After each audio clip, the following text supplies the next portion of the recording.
கோயம்புத்தூரில் செம்மொழி பூங்கா திறப்பு விழாவிற்கு வருகை தரும் மாண்புமிகு முதல்வர் ஐயா அவர்களை வரவேற்கும் விதமாக ஒரு வித்தியாசமான ஓவியத்தை வடிவமைத்துள்ளேன். முதல்வர் அவர்களுடைய ஓவியத்தை செம்மொழி பூங்காவாக சித்தரித்து உருவாக்கியுள்ளேன்.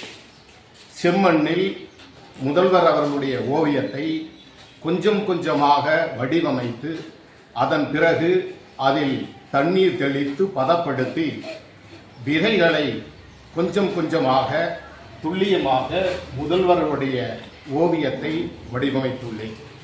இந்த ஓவியத்தை கடந்த 7 தினங்களாக கொஞ்சம் கொஞ்சமாக விதைகளை பதித்து அதில் தண்ணீரை பதமாக தெளித்து வெயிலில் வைத்து பதப்படுத்தி அந்த நெல் பயிரை கொஞ்சம் கொஞ்சமாக வளர விட்டு முழு முதல்வர் அவர்களுடைய ஓவியத்தை வடிவமைத்திருக்கின்றேன்.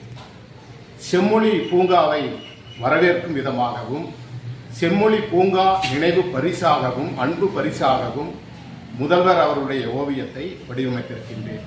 கோவை என்றும் பசுமையாகவும் செழிப்புடனும் இருக்க வேண்டும் என்று முதல்வரிடம் வேண்டிக் கொண்டு இந்த ஓவியத்தை செம்மொழி பூங்கா ஓவியம் என்ற கருத்தில் வரைந்துள்ளேன். கோவை புனியமுத்தூர் UMT ராஜா.